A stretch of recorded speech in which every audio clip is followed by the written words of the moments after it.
que si Irán con Estados Unidos estaban peleando, que si tiraron una bomba, que si la tercera guerra mundial.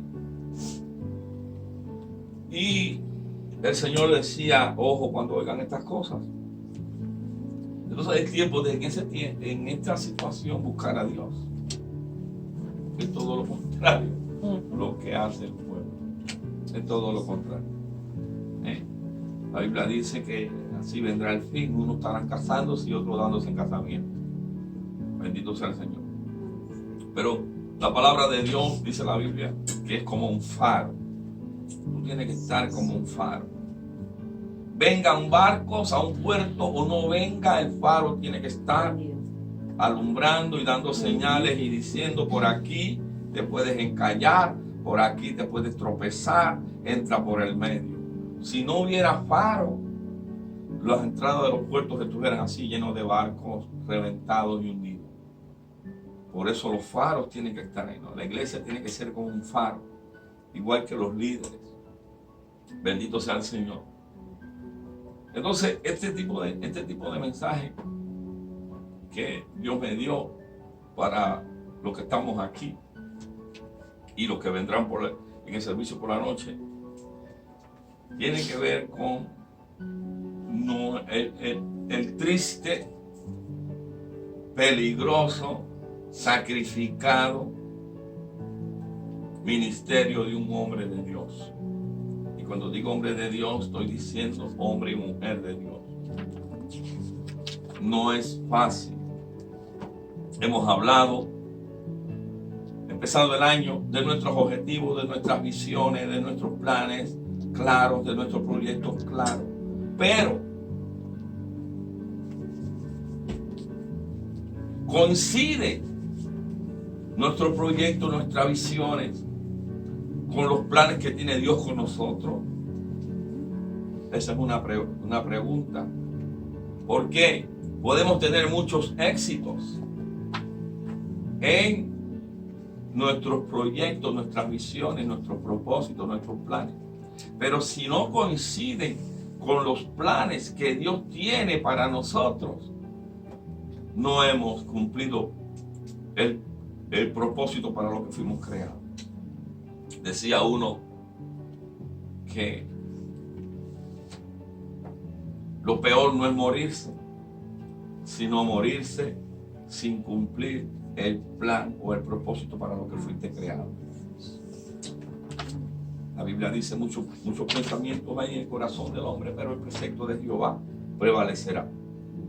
Entonces, ¿cuáles son los planes de Dios? ¿Qué quiere Dios con nosotros? Bendito sea el Señor. Entonces vamos a la palabra. Quiero que vayan conmigo al Evangelio de Lucas, capítulo 5. Y vamos a tratar un tema que lo hemos leído, pero que nos va a dar la base para este tiempo. Este mensaje, dile a la persona que tiene a tu lado, es un privilegio. Es un privilegio. Porque es un mensaje para líderes. Líderes, toda persona que tiene un liderazgo. Y te voy a decir que este mensaje tiene que ver tanto con el mundo cristiano como con el mundo secular.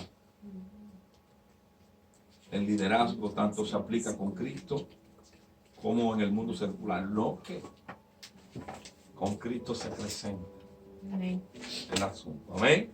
Vamos a estar leyendo del 1 al 11. Dice: aconteció que estando Jesús junto al lago de Genesaret, el gentío se agolpaba sobre él para oír la palabra de Dios. Y vio dos barcas que estaban cerca de la orilla del lago, y los pecadores, habiendo descendido de ellas, lavaban sus redes. Y entrando en una de aquellas barcas, la cual era de Simón, le rogó que la apartase de tierra un poco, y sentándose enseñaba desde la barca a la multitud. Cuando terminó de hablar, dijo a Simón: boga mar adentro y echad vuestras redes para pescar. Respondiendo Simón le dijo: maestro, toda la noche hemos estado trabajando y nada hemos pescado, mas en tu palabra echaré la red. Y habiéndolo hecho, echaron gran cantidad, encerraron gran cantidad de peces y la red se rompía. Entonces hicieron señas a los compañeros que estaban en la otra barca para que viniesen a ayudarles, y vinieron y llenaron ambas barcas, de tal manera que se hundían. Viendo esto, Simón Pedro cayó de rodillas ante Jesús diciendo: apártate de mí, Señor, porque soy hombre pecador. Porque por la pesca que habían hecho, el temor se había apoderado de él y de todos los que estaban con él, asimismo de Jacob y Juan, hijos de Zebedeo, que eran compañeros de Simón Pedro. Pero Jesús dijo a Simón: no temas, desde ahora serás pescador de hombres. Y cuando trajeron a tierra las barcas, dejándolo todo, lo siguieron. Aquí vemos un hombre normal pescando, pero un hombre que estaba pescando en sus fuerzas y no había conseguido pescar nada. Y Jesús lo llama, y aquí hay algo que quiero aclarar. El Señor le llama a Simón Pedro. Los padres le habían puesto Simón. Simón era hoja, significa hoja que se la lleva el viento. Y el Señor le cambia el nombre por Pedro. Y no es que Dios esté empeñado en quitarte los nombres, pero a lo largo de la Biblia Dios llamó a ciertas personas y le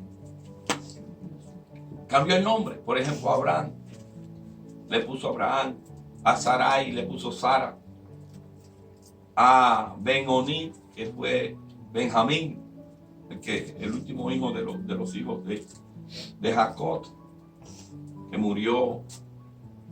La madre le puso, el papá le puso Benjamín, guiado por Dios. El Señor a Simón le puso Pedro, a Saulo le cambió el nombre de Pablo. ¿Por qué? Porque muchas veces el nombre marca nuestra vida. Y muchas veces nuestros padres ponen nombres a los hijos, y es que a lo mejor ese nombre que te han puesto no coincide con los propósitos o el diseño profético que tiene Dios contigo con un nombre. Entonces a lo mejor a aquel le decían hoja y Dios decía: no, yo quiero una piedra. Es decir, que los nombres marcan. Cuando le pones un nombre a alguien, hay algo que está marcando su vida. Entonces tú tienes que confiar. Tú tienes que confiar en Dios. Hay cosas que tú no estás viendo hoy, pero las vas a ver mañana. Como hay cosas que tú no entiendes hoy, lo vas a entender mañana.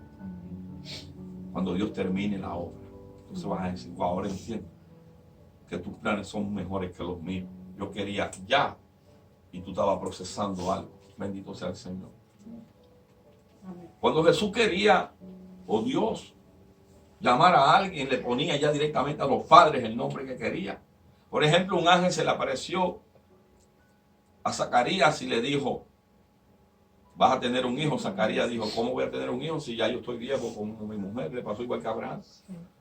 Y él le dijo: sí, vas a tener un hijo. Y esperó que estuviera en el tabernáculo, en el lugar santísimo.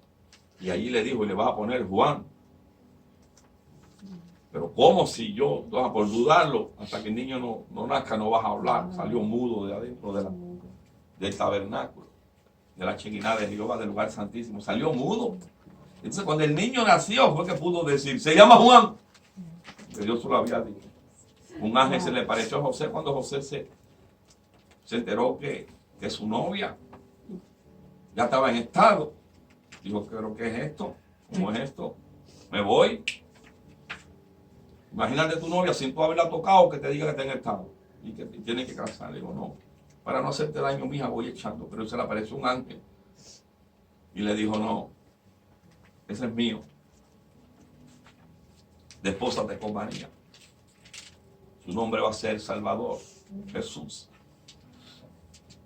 Y es lo que se cumpla, lo que se cumpla lo que es el profeta, será su nombre Manuel, que quiere decir Dios con nosotros. Entonces José entendió en revelación de que ese bebé que estaba en el vientre era algo especial, que era Dios que venía, era el Mesías. Y aceptó a María. Lo que le quiero decir es que cuando Dios quería que tú tuvieras un nombre, lo marcaba. Y en este caso le dijo a Simón, Pedro,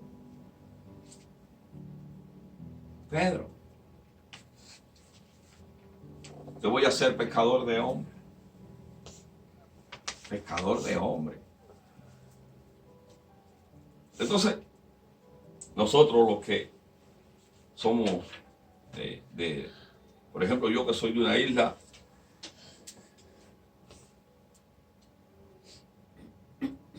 y me he acostumbrado a la pesquería, hemos pescado, imagino que nosotros los latinos, Colombia tiene costa por aquí, tiene costa por aquí, México tiene el Atlántico, el Caribe y tiene también el Pacífico, el Golfo de México, y por el otro lado le queda el Pacífico.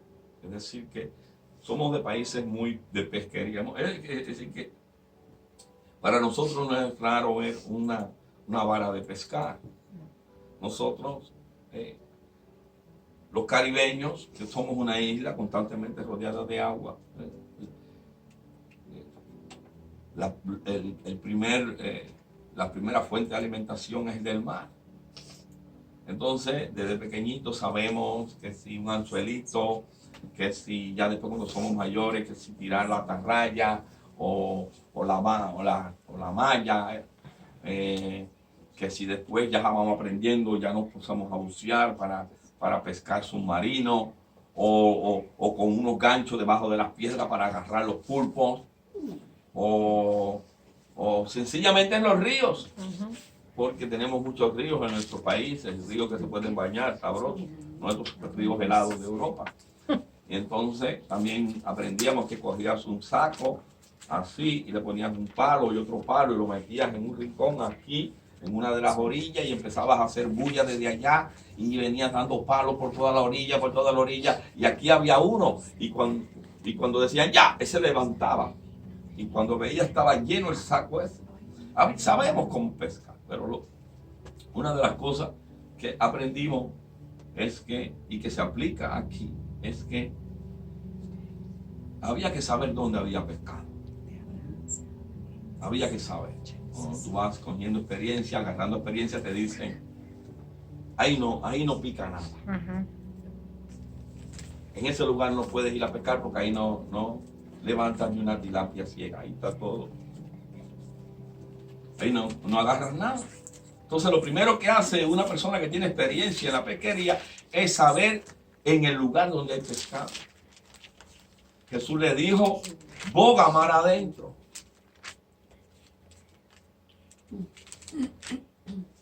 Las grandes compañías pesqueras hoy tienen aparatos y por satélite que sabe dónde está el cardumen, dónde está la mancha, como se dice vulgarmente. Hay una mancha de sardina en tal lugar y entonces los barcos se dirigen allí y allí tiran y agarran todo eso. Pero Pedro no tenía aquello. Pedro estaba allí pescando, se había pasado toda la noche y nada. Pero sin embargo había alguien que sí sabía dónde había pescado.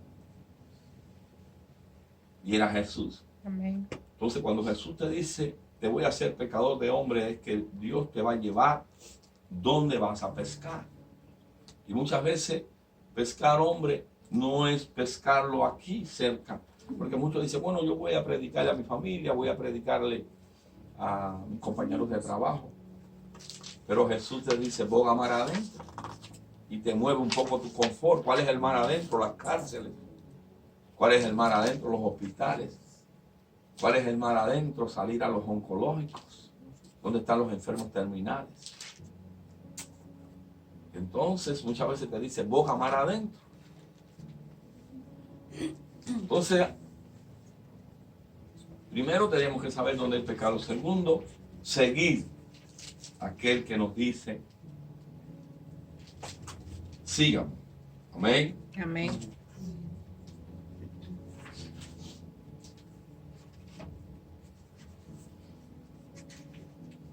En Mateo 17:27,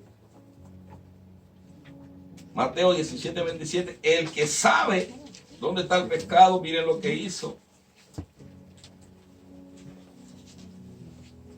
Dice, sin embargo, para no ofenderles, dice, ve al mar, echa el anzuelo, y el primer pez que saque, tómalo, y al abrirle la boca, y harás un estatero, tómalo y dáselo a él por mí y por ti.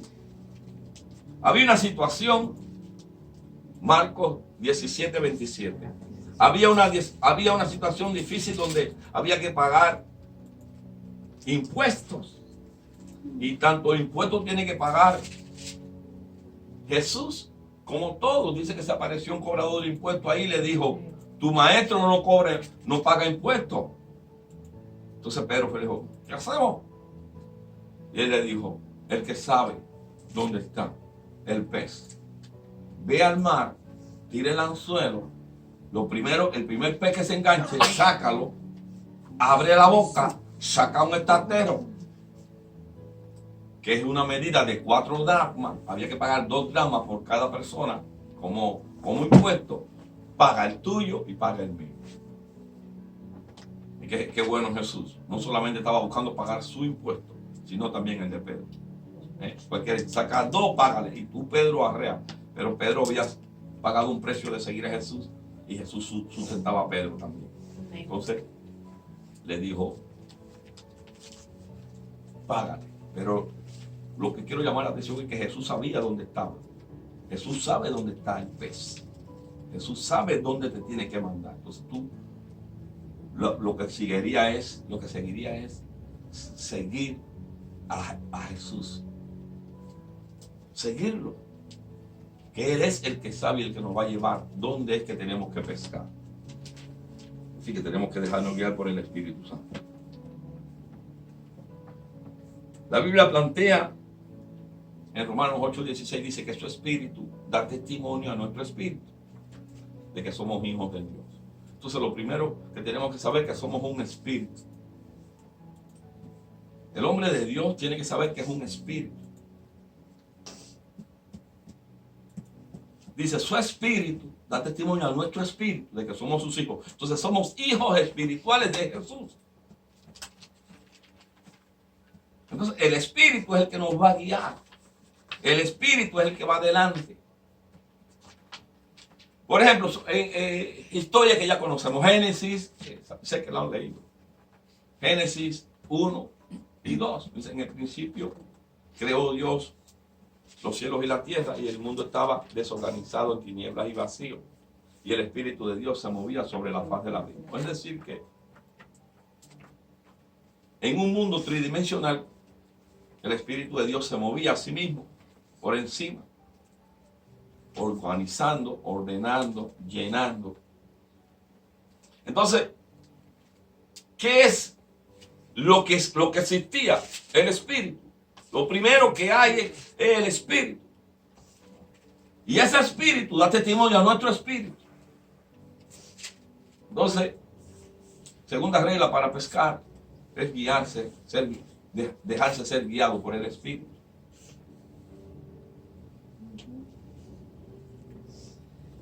Hebreo 11:3 dice también que lo que se ve fue hecho por lo que no se ve.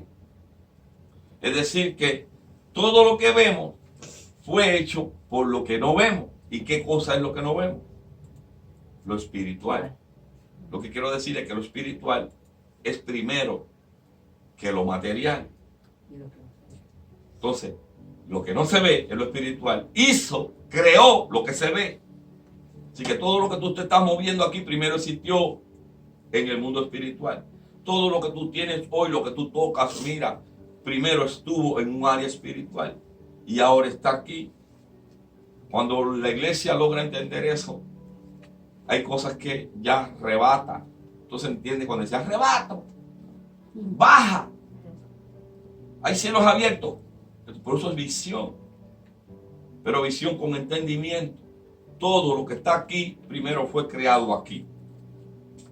Entonces Dios sabe dónde nos tiene que dirigir, a dónde nos va a llevar, pero tenemos que dejarnos guiar por el Espíritu Santo. Amén. Si no nos dejamos guiar por el Espíritu Santo, entonces queremos ponernos nosotros delante del Espíritu Santo. Esos son los grandes errores que hay. Tú no puedes poner la carreta delante de los bueyes. Los bueyes van delante, alando la carreta, y la carreta va atrás. Aquí. Y el Espíritu Santo es la que va alando, el que nos va llevando. Amén.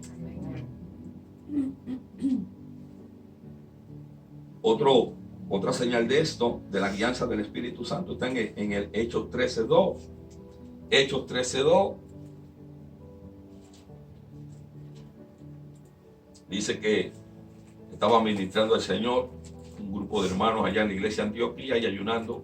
Dijo el Espíritu Santo: apártame a Bernabé y a Saulo para la obra que los he llamado. Es decir, que se reunieron un grupo de hermanos buscando dirección espiritual para mandar a alguien a una obra. Hay que mandar a alguien a predicar a Henderson, o a predicar en cualquier área de la ciudad, o sencillamente en California, Las Vegas, San Diego. Y dice que estaban orando, y el Espíritu Santo dijo: sepárenme a Bernabé y a Pablo. Es decir, que el Espíritu Santo tiene participación y guianza. Y había un grupo de siervazos allí, dice que habían profetas, otros. Pero sin embargo oyeron la voz del Espíritu Santo, que dijo: apártenmelo. Así que el Espíritu Santo guía, es el que nos lleva, el que nos dice dónde tenemos que ir a pescar. Hombres, pescadores de hombres. Y esa es la misión del cristiano. El Señor dijo: ir por todo el mundo y predicar el Evangelio a toda criatura. Nosotros tenemos que ir a predicar el Evangelio a toda criatura. Nosotros podemos llevar nuestra vida, pero tenemos que saber que hay una misión primordial, una misión que es hablar de Cristo. ¿Por qué? Porque nosotros en un momento determinado hemos descansado de todas nuestras luchas. O en un momento determinado hemos estado con un día negro y nos hemos agarrado a Jesús. Y ese Jesús nos ha traído paz, nos ha traído solución. Hoy podemos bregar en un momento donde antes se hubiera hundido la barca. Y eso necesitan otros oírlos. Como se le testificó aquí Felipe los otros días a Luis. En esa palabra él creyó. En esa palabra le bajaron el dinero de la fianza. En esa palabra le quitan su aparato. En esa palabra le ha salido todo bien al muchacho. Pero oyó una palabra. Eso es predicar el Evangelio. El Evangelio es buena noticia. El Evangelio es buena noticia de lo que Jesús hizo contigo, sencillo. De lo que Jesús hizo cuando tú creíste y depositaste tu fe en Él. Sencillo. Tú no tienes que ser un campeón en conocerte la palabra. Sin embargo, decir como decía Nabucodonosor: conviene que yo testifique lo que ha hecho Dios conmigo. Eso se llama buena noticia. Sencillamente, ¿qué hizo contigo? No, una vez yo iba al freeway y se me paró el carro. Imagínate en el freeway. Señor, déjame llegar. Y arrancó y se fue. Eso tengo que decírselo a alguien. ¿De dónde vino la gasolina? ¿De dónde vino el chispazo? ¿Cómo fue? No me lo quiero ni explicar. Pero llegué. Eso alguien tiene que oírlo. Eso parece, tú se lo cuentas a niños. Eso no es un cuento para Lucas y Matías. No, eso se llama buenas nuevas. Eso se llama evangelio. Sencillamente, ese es predicar el Evangelio. Y es donde quiera que tú estás. Ay, no, que mira, que tengo un dolorcito aquí, que me duele aquí, que me va a ver. No, tranquila, ¿qué pasó? Yo también tenía uno aquí y me hicieron un diagnóstico, muchacha, así te cuento. No me diga eso, sí. Pero nada, puse mi confianza en Él. Y cuando Él bajó, ¡pum!, me sanó. ¡Ay! ¿Y cómo fue eso? ¿Y qué tomaste? Nada, te estoy testificando. Tú necesitas saber esto, sí. Entonces venga Cristo, deposita la misma confianza. Ya estás predicando, ya estás pescando. Ya estás pescando. No tienes que ser un erudito. Sencillamente decir lo que Dios ha hecho contigo y ya está. Bendito sea el Señor.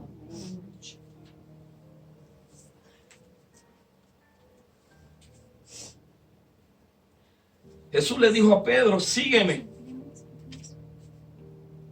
Es decir que para ser un pecador de hombre debemos ir detrás del Espíritu Santo. Porque el Espíritu Santo es el que convencerá al mundo de pecado. Dice Juan 16:8.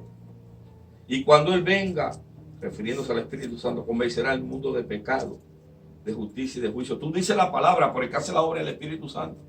Por muy hábil que tú seas como predicador, por muy hábil que tú seas y que te la sepa toda de Génesis hasta Apocalipsis, si el Espíritu Santo no está contigo en la boca, si la gente no siente que tú estás hablando la verdad, lo que hizo Dios contigo, tú no te ganas ni pesca ni un gato. Pero tienes que ser guiado por el Espíritu Santo, es el que te dice. Ahora, les voy a contar algo. Por ejemplo, cuando yo vine a Cristo, yo trabajaba en una factoría, una empresa grandísima. Y no era un hombre de pandillas, ni nada de eso. No, cuando vaya a decir que es un hombre terrible. Pero era un hombre, por ejemplo, que me gustaba las fiestas, me gustaba tomar, me gustaba bailar, vendía cervezas dentro de había unas tanquetas así que nos las daban a vender nosotros, y yo era uno de ellos.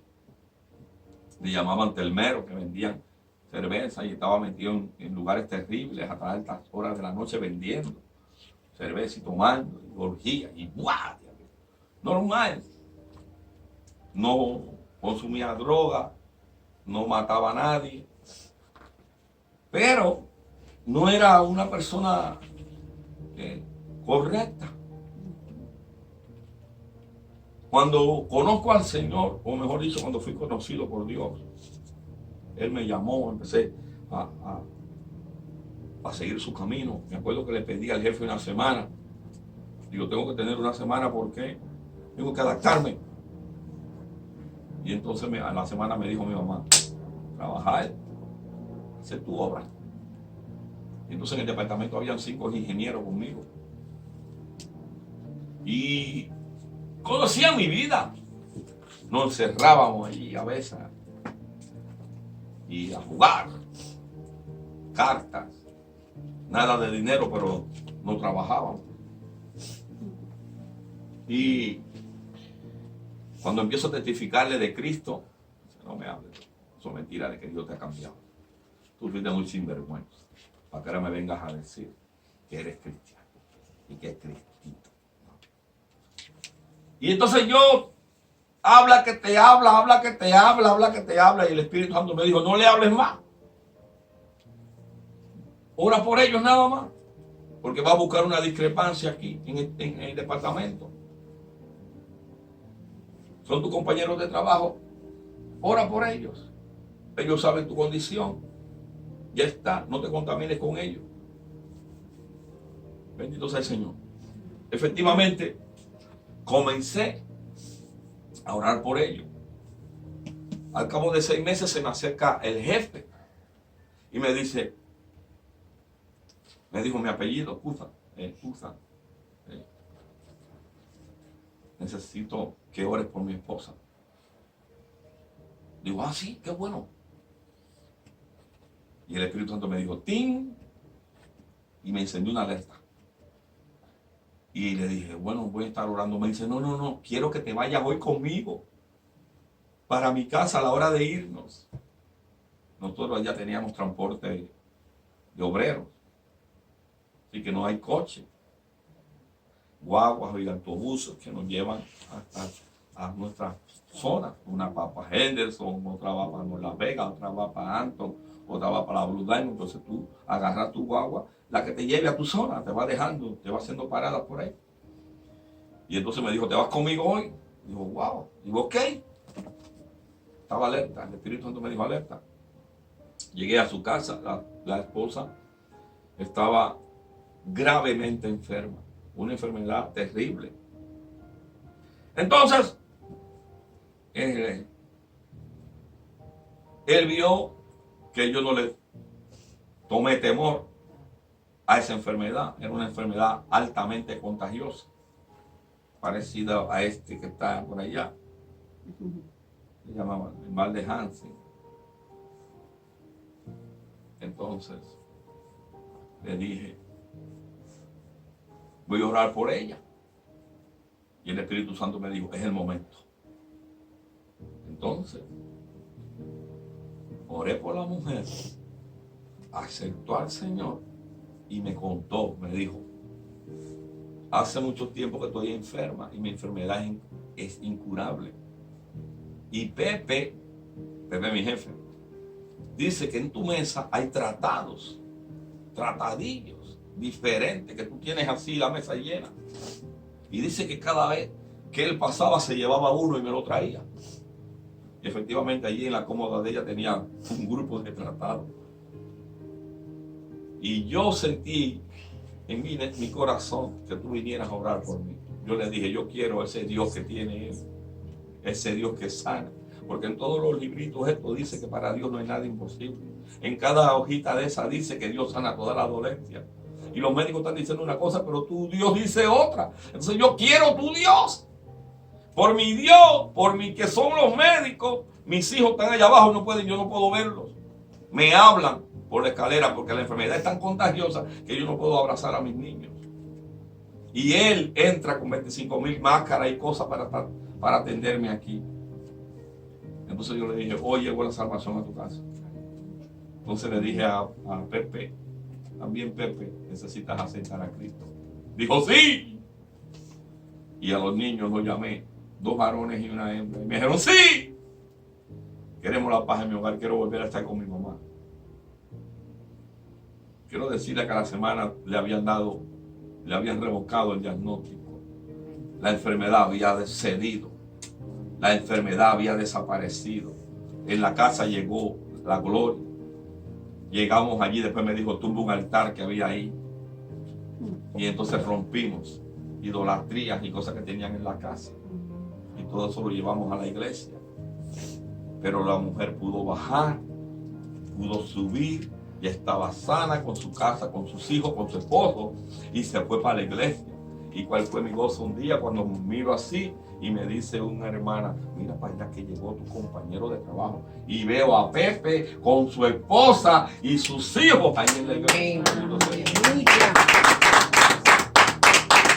Pero ¿qué pasó? Fui guiado por el Espíritu Santo. Esperé el momento correcto. No traté de meterme con mis fuerzas ni empeñarme. Me dejé guiar por el Espíritu Santo y Él lo hizo perfecto. No solamente se ganó a Pepe, sino que se ganó a toda su familia. ¿Ven cómo funciona? Bendito sea el Señor. Seguir la guianza del Espíritu Santo. Bendito sea Dios. Aleluya. Dice el versículo 11 de Lucas 5.